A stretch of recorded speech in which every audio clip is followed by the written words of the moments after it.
Welcome back to Summon Tesla, everybody. Today we're going to be discussing the Tesla Autopilot and what are some of the best ways to learn to use Tesla Autopilot. This is a direct response to a comment I had on one of my previous Autopilot videos, and I realized there's a human factor in here that has not been, well, actually explored. Well, can be complicated, and given certain situations it can be really complicated depending on your age, depending on your comfort zone, and so forth and so on. It can be outright terrifying. So today we're going to get into teaching you how to use Autopilot, well, right off the bat. Oh, and how to use it in a safe manner. That's kind of an important thing. And one of the biggest questions that I get a lot is, aren't I scared to use Autopilot? And the answer I give to people is, well, no, because I take the time to learn a new technology that comes out. And today what we're going to do is we're going to take a few things in steps and show you guys how to do this. I do have the camera set up so you guys can see what I'm seeing, and here we are. First things first, when you're using Autopilot, and excuse me for the shadow, but that's what the sun is. When you're going to be using Autopilot, choose a road that is fairly empty or straight, and straight being the key word here, because you want to get a very good comfort for Autopilot. The next thing you're looking for is keeping to the speed limit. So because this is not very trafficy area, I can do that. One of the biggest things to look for is obviously the line. So you see the white solid line and the white dotted line there. The car tells me that I can do this. So I'm going to activate Autopilot. Keep your hands, more or less, please keep your hands on the wheel as much as you can. You don't have to hold it tight, just loosely be prepared. Your foot should be over the brake / gas pedal, depending on what you need, and simply let go. Just let the car do what it does, not the steering wheel. Keep your hand on the steering wheel. Let go, as in let go of your emotions. When this happens, I am doing 60 kilometers in a 60k zone, and at this point I take over. And this is why it is really important for you to actually keep your hands on the wheel and your foot ready to go. Autopilot does not yet understand, well, red lights. So what you want to do is you want to be 100% prepared. The other thing what you want to do is, in a slower speed like this, set your vehicle car length to 1, and the reason is going to come apparent pretty soon, I'm pretty sure. So once again, I just simply activate it, sit back, let the car do the thing. And why it's important to go in a straight line first, it's to get comfortable with the car, get the sensation out of the way of what it feels like you're not the one driving. What does that feeling do for you?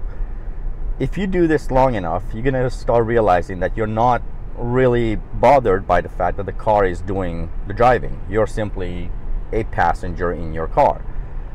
However, you're never ever a passenger. You're always alert and you're ready to take over at any given moment.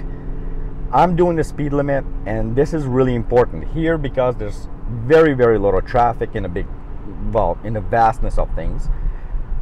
I'm not worried about, ticking people off, so I can do this. And once you get more comfortable, you can do a few other things. Pay attention to the screen. Right now it's asking me to, I just simply tug on the wheel a little bit, or you can use the scroll bars.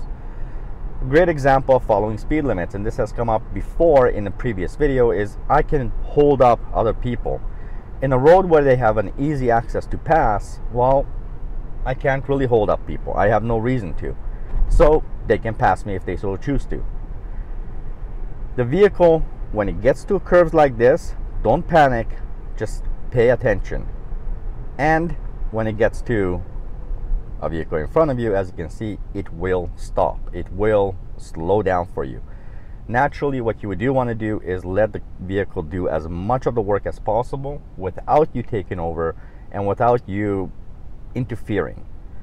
The reason for this is because you want to get comfortable. Now, I'm not saying you're going to get comfortable right away. I'm thinking it's going to take a little while. I am so overexposed right now. Can I fix that? Can I? Yes, I can. So it's going to take a little bit of time for you to get used to this. It's going to take a little bit of time for you to actually get a momentum. Now, with the big rig in front of me, this is easy, because one thing about Teslas is once the traffic starts moving, it takes a little time for it to start moving with the traffic. Here, it might actually give me a warning, but it didn't, because Autopilot version 9, 24.2, is actually pretty darn good at, well, doing his job and driving. Now there's a curb coming up again, and this curb coming up, we're simply following this car. Once again, keep your head straight. Don't panic, don't do any of that stuff. Remember, what you're trying to do here is allow the sensation first of you not being in full control to be your priority. Your priority is getting the feeling. What does it feel like to not be in control of your own vehicle and the vehicle doing the job? Essentially, you're a passenger in your own vehicle, and most of us who are very used to driving can barely handle that, you know, basically when our friends are driving.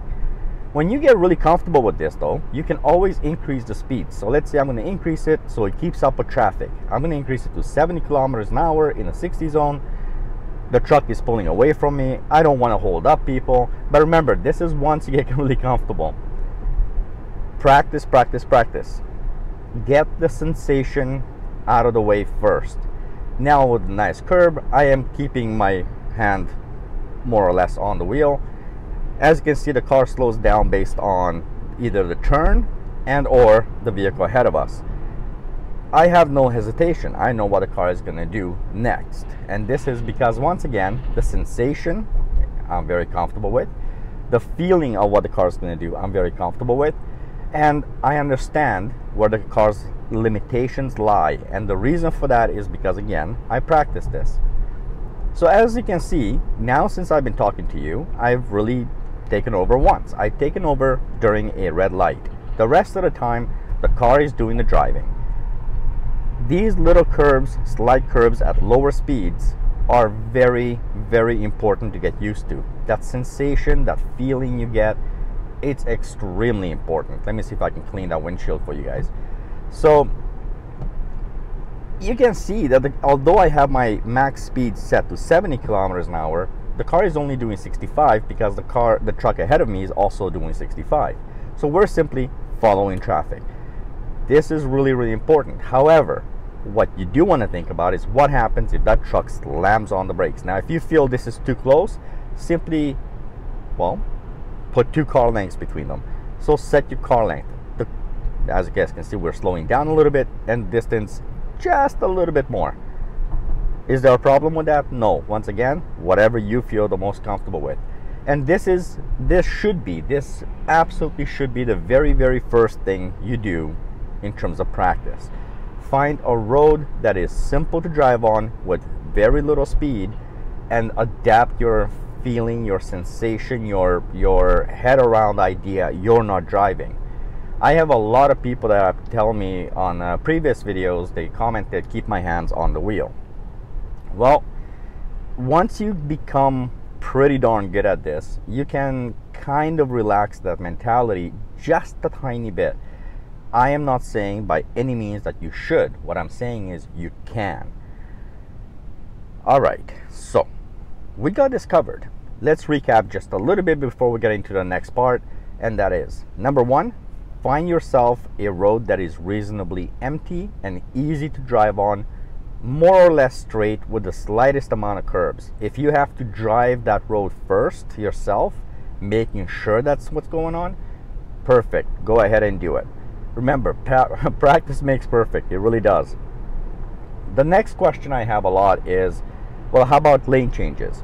Now, the thing about lane changes is if you get this comfortable where you can sit back and let the car do its thing, yes, you can worry about lane changes, but at this moment, let's not do that. Let's wait a little bit later on in the video and I'll explain that to you just a little bit.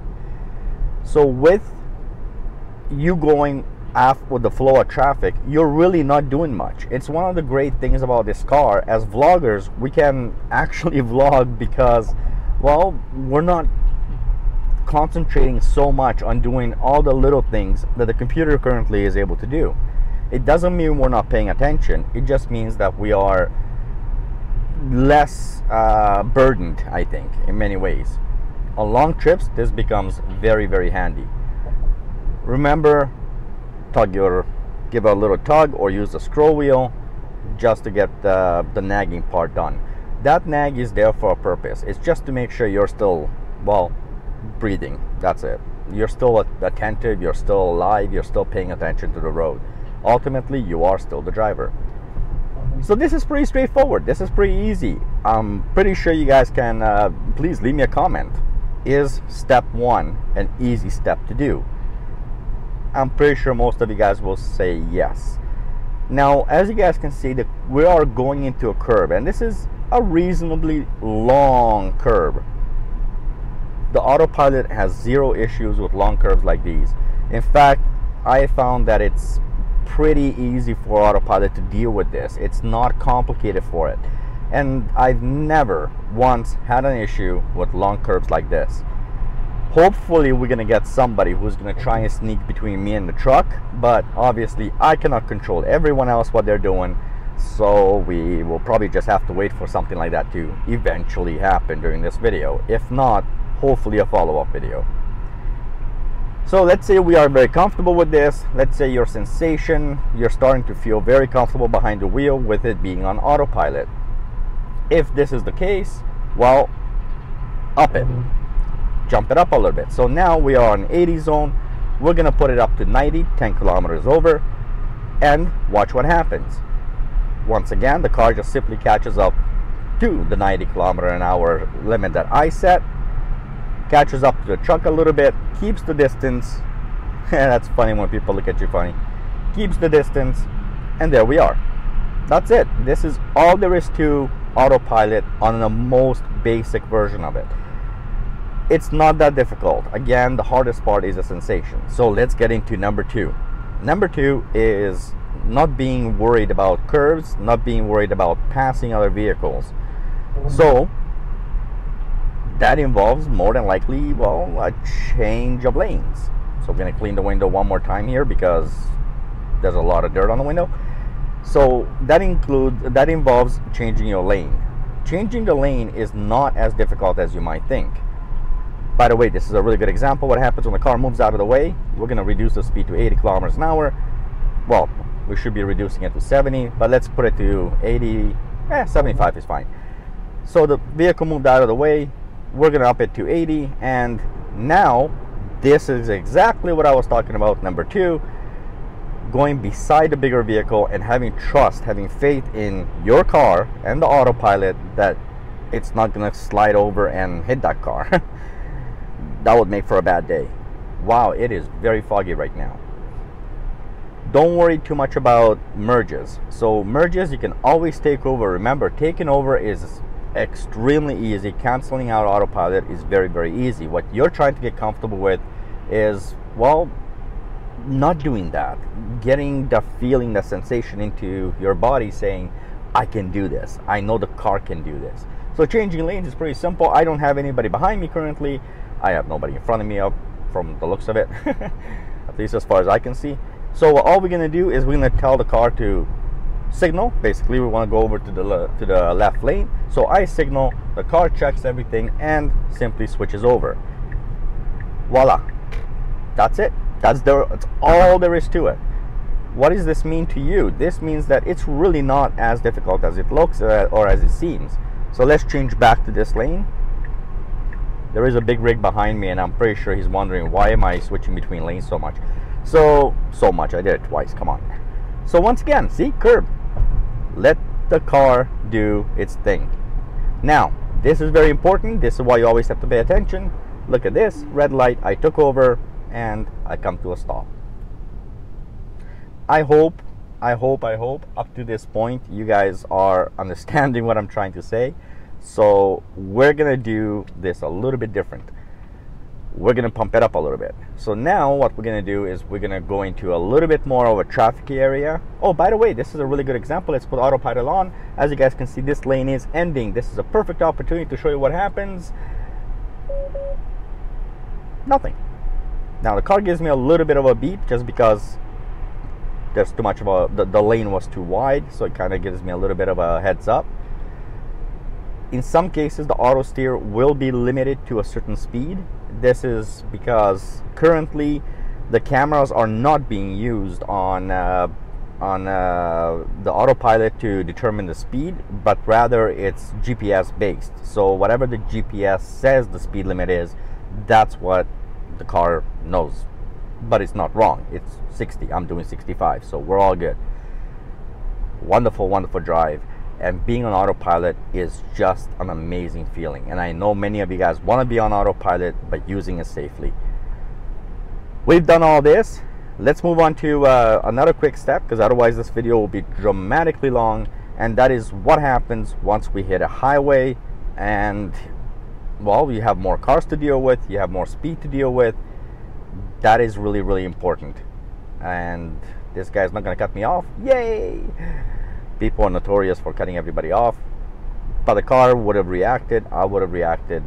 First and foremost, I would have reacted. Once again, curb coming up. And this is an S curb. No problems. As you guys can see, autopilot is quite advanced. It is able to handle this. And this is truly the first thing you should be doing. Look for roads like the one I'm taking you on right now, or very, very similar, and learn on these roads. The rest of it really, really is not as hard as you might think. This is the most important part, because this is where that sensation, the doubt, the information comes into your head saying what can and cannot be done with autopilot. Where can you and can you not trust autopilot? As you can tell, I am trusting it 100%. And I'm trusting this vehicle 100% and autopilot 100%. Because once again, I've practiced. I've run through these steps a great deal, 20,000+ kilometers worth, and trust me, that's almost all of it on well, almost 30,000 kilometers, almost all of it on autopilot. I do love practicing using this. So let's get off autopilot, and I'm gonna get onto either a highway or somewhere where it's a little bit more busy, so I can show you what happens when, well, we're in a really busy area. All right, so we got the first part out of the way. I am on the highway right now, and we're gonna do pretty much everything we did before. We're gonna do it again. So right now we're gonna put on autopilot. Autopilot right now is on the highway. It's doing 104. Maximum speed is supposed to be 100. And we're gonna show you a few really cool things. And this goes back to the very first step, which is getting comfortable with your car. Getting the sensation, because that sensation is really the key to autopilot. Your sensation of giving up control, now you practice that. You feel comfortable with the car just kind of doing its thing and you not always having to fiddle with it. So the next step is going to be, wow, there's a Model 3 that's going to be passing us. Cool, that's a Model 3. And see, he's very comfortable. All right, so the next step is going to be activating it on a highway, obviously a little bit slower speeds, but we want to move up. We want to get a little better at this. We want to kind of improve our skills. So first thing we're going to do is change lanes. The car will do that for you. There you go. Next, we're going to increase the speed to 10 over the speed limit, and there's a reason I'm doing this. With 10 over the speed limit, we're going to be passing a few cars or catching up to a few cars and so forth and so on. And this is the next step. It's not an overly crowded highway. Right now there's cars, but not too many. In fact, almost nothing in my rearview mirror, just for a car we passed. And what's ahead of us is one car. But as you can tell, we are slowing down to 97 out of the 110. He's obviously being a good guy. He's keeping the speed limit. We're going to speed up a little bit. And there we are. We're moving at a higher rate of speed. Nice and simple. And again, this is step number 2. As open as you can. You don't want to put yourself into a big amount of traffic right off the bat. Again, get a sensation of having higher speed limits with an open road, hopefully with a few little curbs. That's going to help you a great deal. And that's the part that I think is very difficult to get through to people, that it is not impossible to do the same thing at lower speeds as you're doing at high speeds. Honestly, it is not as difficult as you might imagine it. It's just the sensation and the feeling and getting used to what it is that you're doing, because ultimately what you do and how you feel affects autopilot dramatically. So if you get scared, that can be more dangerous than letting the car do its thing, really. Don't freak out. Don't worry about too many things. What your number one job is right now is to worry about the road. Worry about what's ahead of you, what's behind you, what's on either side of you. As you can tell, Autopilot can handle this road, not a problem whatsoever. So once again, moving steps, and I have to keep telling you guys this. Number one, go in an area where there aren't too many cars. Go in an area where it's a little bit lower speed and make your way up. It's not something you should just jump into from one day to the next. It is really important. So we're going to do a quick little lane change right here, but we're going to take over. And there we go.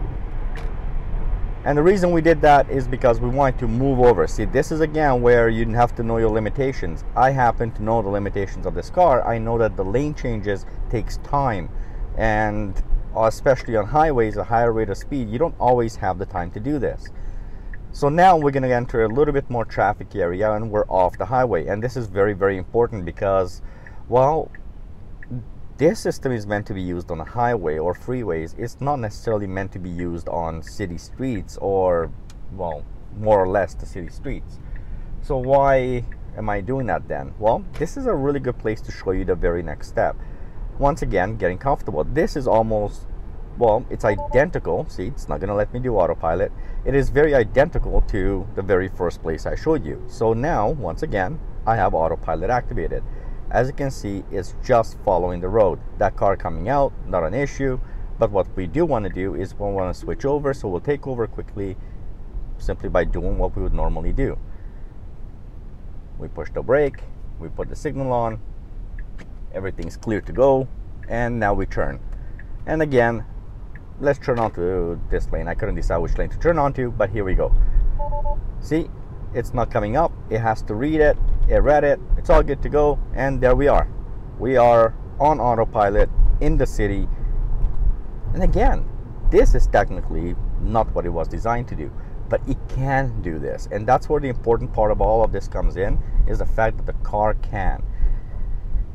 And it's coming to a slow, nice stop. Getting comfortable in scenarios like this means that you already are accustomed to how it feels. Now, see, this car is going to go. We are moving very slowly. We're in no rush. Once the car is out of the way, we can actually push the accelerator just a little bit and help the car pick up the speed just a tiny bit. We're up to 50k an hour. Oh, this is a very, very bad bumpy road. We're up to 50k an hour and we're driving in the city on autopilot. But is it comfortable? Absolutely. You obviously have to pay a lot more attention because you're in a city. So while I'm at the supercharger, I do want to talk to you guys a little bit about autopilot.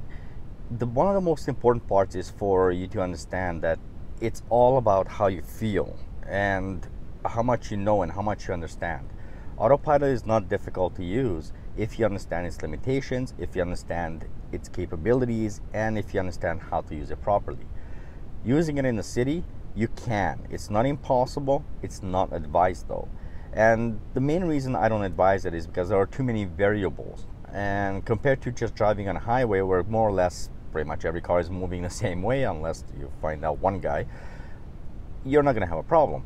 But using it in a city, there's too many variables. And I don't suggest people use it in a city, even if it's just a bumper-to-bumper traffic, until you are not dramatically, absolutely 100% comfortable with using autopilot. Somebody like myself who's been using autopilot for quite a while and almost exclusively, I like to use autopilot as much as humanly possible.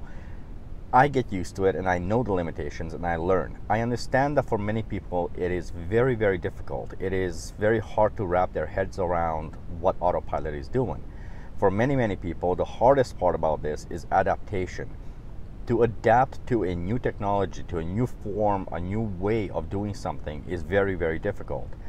Most of us are used to ICE cars, and ICE cars are pretty standard, pretty basic, pretty straightforward. But remember, it wasn't always like that. People have to adapt over time. With Tesla and any other vehicle, EVs especially coming out, one of the big things you'll notice is that there's going to be a massive difference in terms of how you drive and how you react as you're driving. The most important part for you is to understand it's not about the vehicle as much as it is about you. It is about how you perceive what is happening. What your perception is and what the actual reality is may be very different. The vehicle is designed to do one thing, and that is keep an eye on the road and assess the situation. You, on the other hand, are designed to react to every situation. And this is the problem here. When you are reacting, you can overreact. A computer has a hard time overreacting. It has basically a programming. It says, well, under this situation, do this. It has a pattern that it can follow. We as human beings don't necessarily follow a pattern because we don't like to follow pattern and or rules or any of that. Well, that's kind of half the problem here. For you, if you want to learn how to use autopilot correctly, it is very important for you to first and foremost get the sensation out of the way. Now, I said the word sensation many times in this video, and this is because the word sensation is very important here. Your sensation of letting the vehicle drive is one of the biggest and most important parts and aspects to this, well, vehicle. Yay, another Tesla pulling up. So with you yourself being in the vehicle and allowing yourself to kind of give up a little bit of control and letting the vehicle do its job, it is unbelievable how much you're giving up. And the great part about all this is you can always take over. Please remember that autopilot is simply there to assist you. It is not meant to replace you. Not yet. Eventually, when you can sit in the back seat of a car and the car will take you from point A to point B, that's different. This is basically a glorified cruise control with a brain. So get the sensation out of the way and go through the steps that I showed you. These are my opinions. These are the things I've done, and these are the things that have pretty much given me the ability to do what I do today. For a lot of the older generation, I understand that it is much more difficult for you to do this. And I've had a chance to talk to a few of the older drivers, and I'm talking in the 60s and 70s, who have really, worked with autopilot and really learned it, and they are excited to use it. But they all have the same problem. It's the sensation that giving up that control is very difficult for them. But it's not impossible, and they have done it. The information I am giving you is tested. I've given this information to a number of different people. I have tested it myself because that's how I, do what I do. And the results have worked. It's ultimately your choice how you're going to learn it. If you bought autopilot, now if you didn't buy it, this is a irrelevant video for you. I don't even know why you're watching it. But if you did buy autopilot and the enhanced version of autopilot, it is very important for you to try and use that. You paid money for this, so try and use it and figure it out. Follow some key steps.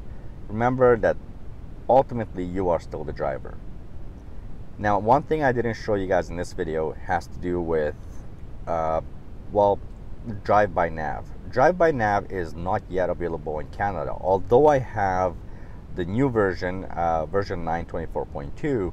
In Canada, drive-by-nav has not been enabled yet. So the second that comes out, I will be more than happy to make a video on it. At this moment, I cannot because I simply don't have it. Thank you, Canada. With all that said, I hope this video was even remotely helpful to you. And thank you very much for the comments, because really honestly, your comment, one gentleman's comment, was the big factor behind making this video. I initially wasn't going to make it. I was not sure how to approach it. So it took me a little bit of time to figure it out, and then here we are today. Your comments, your subscription, all this means a great deal to me. I've worked very hard to create videos that are educational, and yes, I created fun videos too, but educational being the key thing. There's a lot to learn with these cars, and with every upgrade, there's going to be more to learn with these cars. I am more than happy to test it out and give it to you guys. YouTube is full of information. I would prefer to give you information once I have tested it and verified the information, at least from my opinion. With that said, all I want to do is say thank you at this point for watching the video. I know it's a longer video today. There will be some new videos coming out very shortly, including a reaction video, which is going to be fun. I'm taking somebody out in a Tesla for the first time. Once again, if you guys have not seen any of those videos, please check out the library I have, and well, you might actually like it. Thank you very much for watching. Thank you very much for watching to this point. Please don't forget to leave a like or a dislike. If you didn't think it was useful, push that dislike button and I will, well, at least I'll know. And with that said, if you're not a subscriber, please subscribe. It really does help out the channel. The channel has been doing great. Till the next video, thank you very much for watching. Have yourselves a wonderful day. Don't forget to drive safe, stay off your phones, have fun. Bye-bye.